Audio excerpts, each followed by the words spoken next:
आपण जो विषय घेतलेला आहे तो म्हणजे जीवन संगीताचे 7 सूर किंवा स्वर. हे 7 सूर कुठले ते मी वेळोवेळी सांगितलं आहे, आज पुन्हा सांगतो.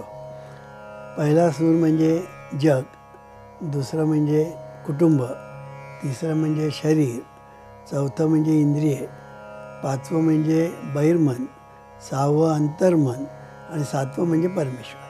अशी ही 7 आपले सूर किंवा स्वर आपल्या जीवन संगीताचे आहेत. म्हणून जीवन हे संगीत आहे हे लक्षामध्ये घेऊन जीवन संगीताचे हे 7 स्वर ध्यानात ठेवून जीवन जगण्यात खरं शहाणपण आहे. म्हणून हे 7 सूर मी प्रवचनासाठी घेतलेले आहे.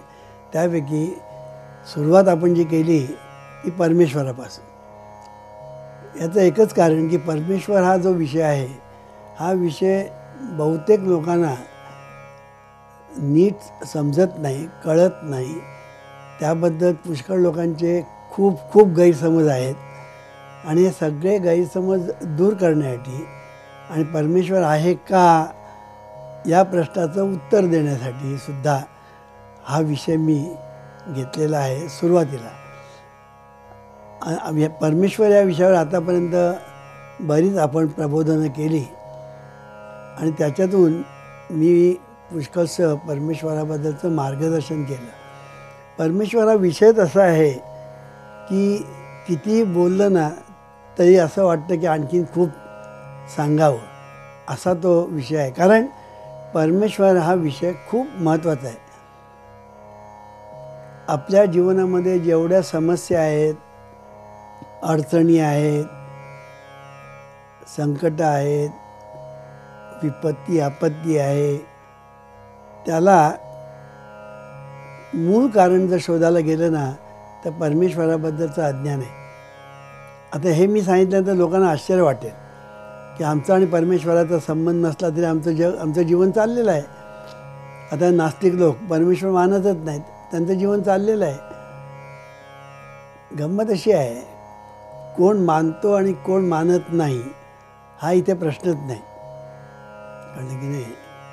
इथे परमेश्वराला तुम्ही मानलत तर परमेश्वर तुमच्या पाठीवर शाबासकी देईल आणि परमेश्वराला मानलं नाही तर तो तुम्हाला पाठीवर धपाटा मारील, असं काही नाही.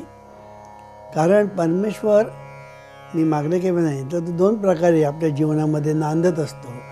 निर्गुण, निराकार, अदृश्य, अव्यक्त, सर्वव्यापी अशा तऱ्हेचा तो परमेश्वर आपल्या जीवनामध्ये एका बाजूने आहे आणि दुसऱ्या बाजूने तो सगुण आहे, साकार आहे, व्यक्त आहे, दृश्य आहे आणि पुन्हा तो सर्वव्यापी आहे.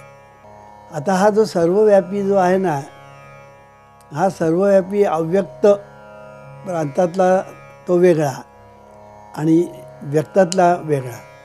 व्यक्त ज्याला आपण म्हणतो अनंत कोटी ब्रह्मांड नायक असं आपण म्हणतो. तर अनंत कोटी ब्रह्मांड ही जी निर्माण झालेली आहेत त्याचा तो नायक आहे. म्हणजे त्याच्यापासून ही सगळी निर्माण झालेली आहे. त्याने निर्माण केलेली नाही, पण त्याच्यामुळे निर्माण झालेला आहे. हा मी विषय 2-3दा मांडलेला आहे की परमेश्वर निर्माण करत नाही, पण जे निर्माण होतं ते परमेश्वरामुळे. हा मी विषय मांडला आहे. उदाहरण दिलेलं आहे की सावली आपण पाडत नाही, पण सावली पडते. कोणामुळे? आपल्यामुळे. आपण नाही तर सावली नाही. म्हणून सावली पडते, आपण पाडत नाही. आणि ती पडते कोणामुळे? आपल्यामुळे. तसं परमेश्वर आहे की परमेश्वराच्याकडून हे सगळं निर्माण झालेलं आहे, पण तो निर्माण करत नाही.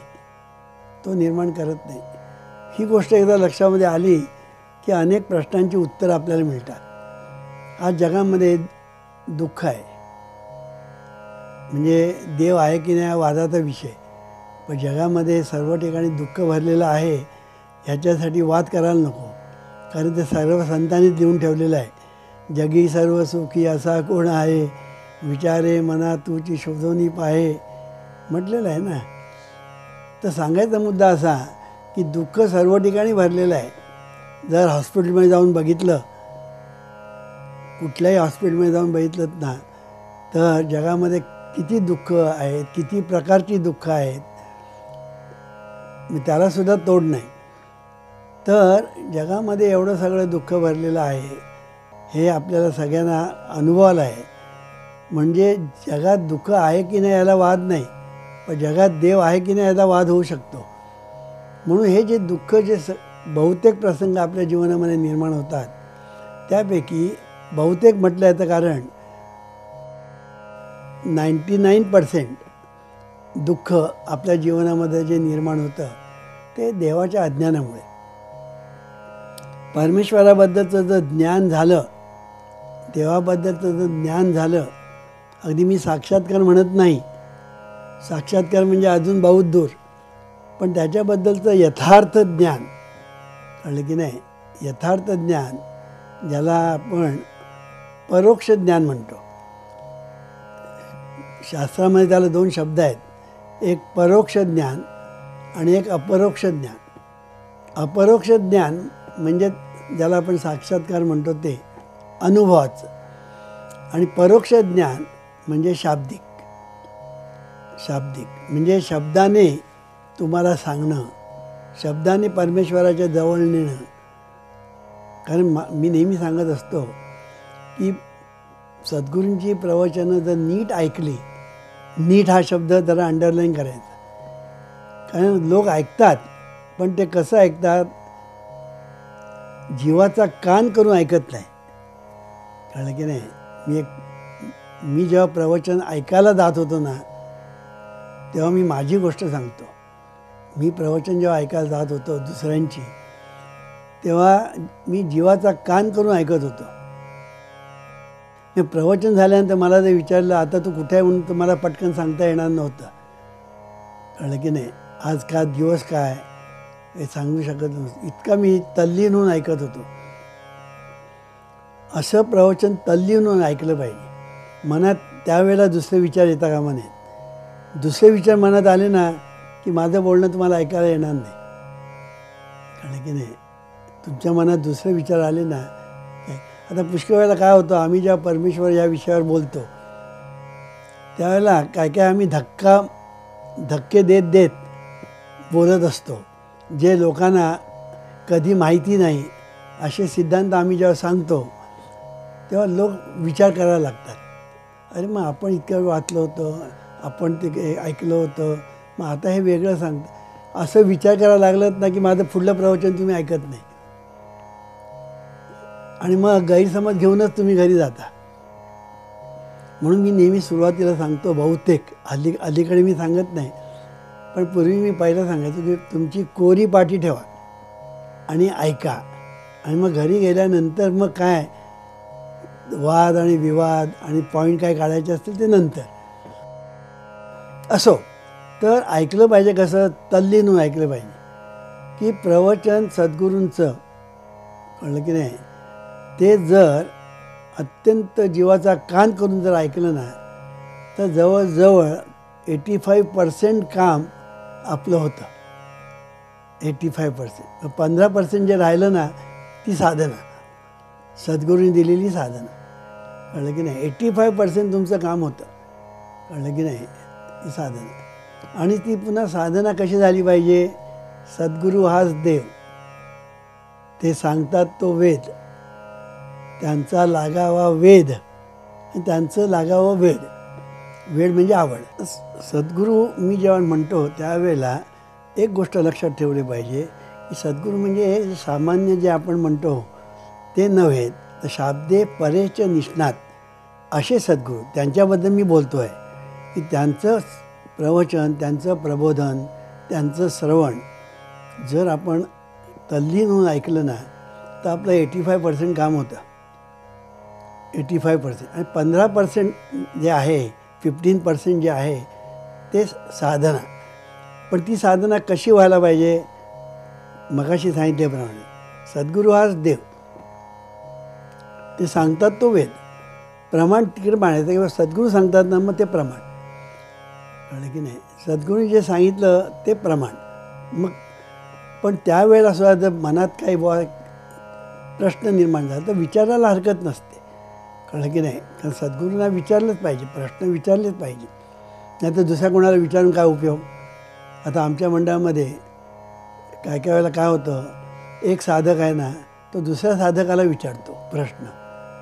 कळलं की नाही? तो साधक काही परफेक्ट नसतो आणि हा साधक ज्यावरती विचारतो त्यावरती तोही परफेक्ट नसतो आणि दोन्ही इम्परफेक्ट जे असतात ते एकमेकांना जे सांगतात ना त्याच्यातून गोंधळ निर्माण होतो. तर असं होता कामा नये. जर प्रश्न सद्गुरू जर हयात असतील ना तर त्यांनाच विचारलं पाहिजे ना, मग दुसऱ्या कोणाला तरी विचारण्याचं कारण काय? तसं होता कामा नये. म्हणून प्रश्न जर आपल्याला जर साधनेचे आले किंवा अन्य कुठले तर ते सद्गुरूंना विचारावे, म्हणजे त्याचा फायदा होतो. आणि कोणाला तरी विचारलं ना तरीसुद्धा त्याच्यातून नुकसान होण्याची शक्यता आहे, कारण तो परफेक्ट नसतो. कळलं की नाही? तर सांगायचा मुद्दा असा की सद्गुरूंचं प्रबोधन ऐकल्यानंतर आपला किती फायदा होतो, इतका फायदा होतो. म्हणून श्रवणाला फार महत्त्वाचं स्थान दिलेलं आहे.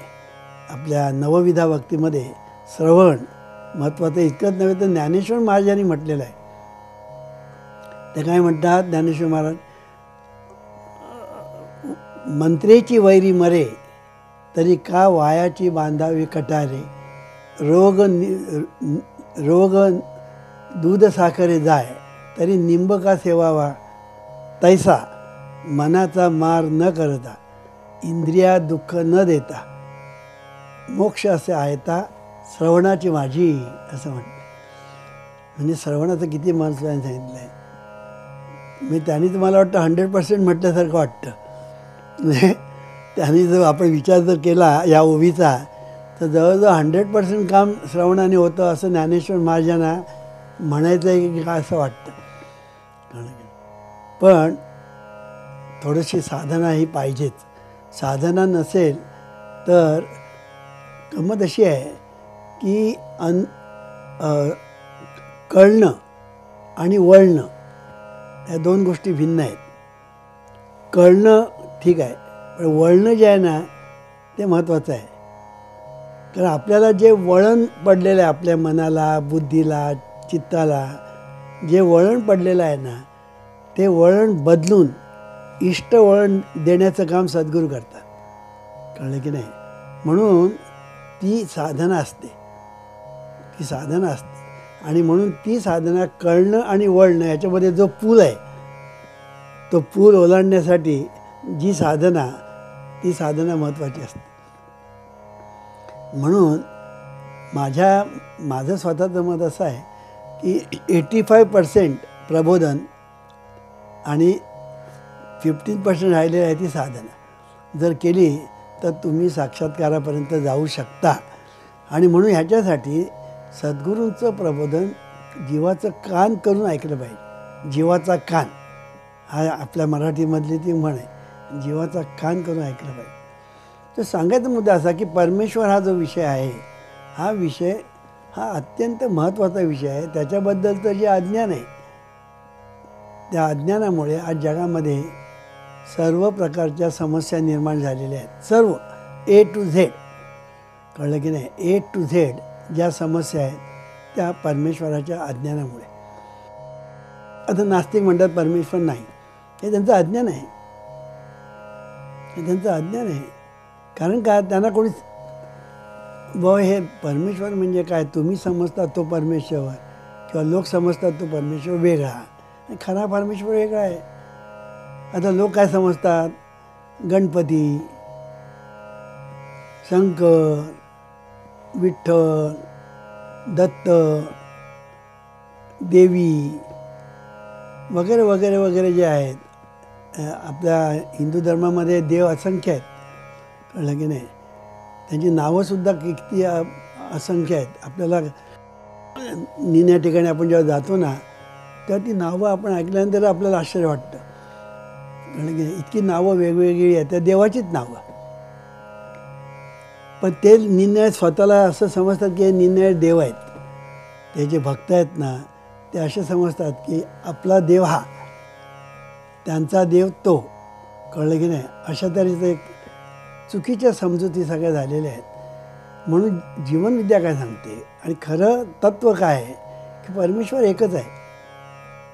परमेश्वर एकच आहे आणि तो एक परमेश्वर जो आहे तो सर्वांचा आहे. कळलं की नाही? त्याच्यामध्ये या धर्माचा वेगळा, माझ्या धर्माचा वेगळा, दुसऱ्या धर्माचा वेगळा असं काय नाही. सर्व धर्म जे आहेत ती सगळी माणसं आहेत आणि त्या सगळ्या माणसांचा देव एक आहे. समुद्र, आमचा समुद्र वेगळा, तुमचा समुद्र वेगळा असं आहे का? असं काय नाही. समुद्र एकच आहे. आता त्याला नावं पडली वेगवेगळी का जमिनीच्या अंगाने. ज्या जमिनीच्या जवळ जो समुद्र, बॅक बे, भूमध्य समुद्र अशी जी नावं पडलेली आहेत ती त्या जमिनीला लागून असणारा जो समुद्र त्याला आपण नाव दिलं वेगवेगळे. समुद्र फक्त एकच आहे. आणि म्हणून माझा समुद्र, तुमचा समुद्र वेगळा, माझा वेगळा असं जे म्हणतात ते मूर्खच म्हणायला पाहिजे. तसं देवाच्या बाबतीत तसंच आहे की देव एकच आहे. कळलं की नाही? पण जमीन कुठली? शरीर.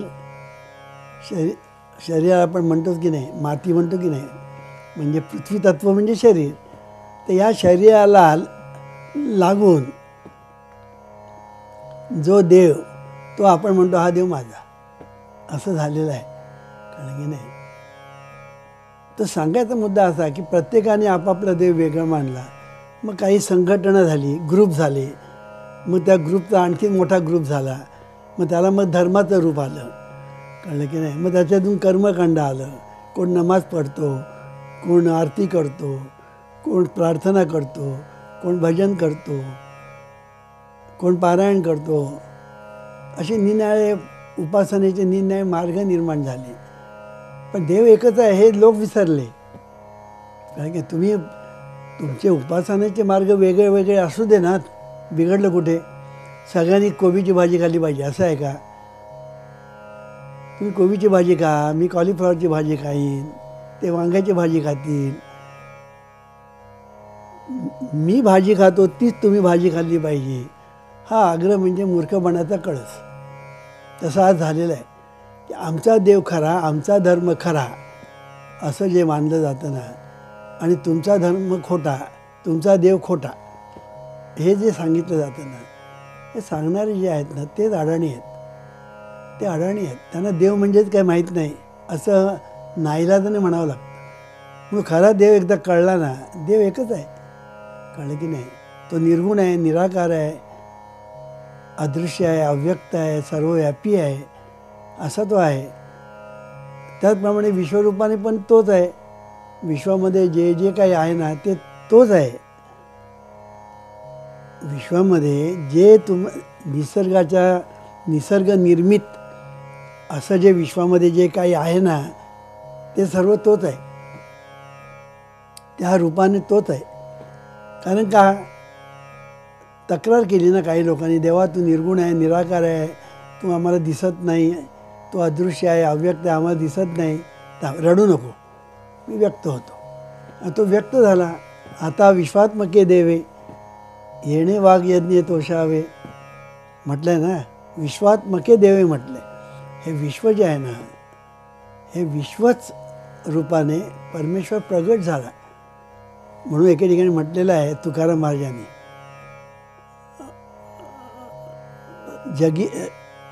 जगी जगदीश शास्त्रे बोलती सावकाश. कळणे भूती भगवंत सांगतो वेदांत, जनी जनार्दन सांगती पुराण असं म्हटलेलं आहे एके ठिकाणी. की जगी जगदीश हा जो जगामध्ये आहे ना, माझे या विस्तारलेपणाचे नावे, हे जगची नोय आगवे म्हटलं ना, तैसा माझा एकाचा विस्तार ते हे जग. हे जग म्हणजे माझा विस्तार आहे. म्हणून माझा जो विस्तार आहे तो मीच आहे. हे जर तुम्हाला एकदा कळलं तर माझा आणि तुझा देव कुठला वेगळा आला, आणि माझा धर्म तुझा धर्म कुठला वेगळा आला? काही वेगळं असू शकत नाही. कर्मकांड म्हणजे धर्म नव्हे. हे पहिलं लक्षात ठेवलं पाहिजे. कर्मकांडाचा आणि परमेश्वराचा काडीचाही संबंध नाही. बघा, काडीचाही संबंध नाही. कळलं की नाही? कारण हे सगळं आपण कल्पनेने करत असतो. कोण नमाज पढतो, कोण भजन करतो, कोण आणि तिसरंच काहीतरी करतो. निर्णय लोक काय काय करत असतात. कळलं की नाही? हे आपण आपल्या मनाप्रमाणे करत असतो. आणि मन म्हणजेच कल्पना. वाया मन हे नाव कल्पनाची सावेव असं म्हटलंय की मन हे आपण नाव दिलं आहे, पण ते खरं म्हणजे कल्पनाच आहे. आणि म्हणून हे सगळं आपलं जे आहे, जे धर्म, जात, पंथ, हे सगळ्या कल्पना आहेत. कुळ, गोत्र कल्पना आहेत. घराणं काय कल्पना आहे. कळलं की नाही? ह्या कल्पनेमध्ये आपण अडकलेलो आहोत. गुंतलो होतो अर्जुनपणे, मुक्त झालो तुझंपणे. तर मुक्त व्हायचं आहे की बद्ध राहायचं आहे हे तू ठरव, कारण तूच आहेस तुझ्या जीवनाचा शिल्पकार. ईश्वरा सर्वांना चांगली बुद्धी दे, आरोग्य दे, सर्वांना सुखात आनंदात ऐश्वर्यात ठेव. सर्वांचं भलं कर, कल्याण कर, रक्षण कर आणि तुझे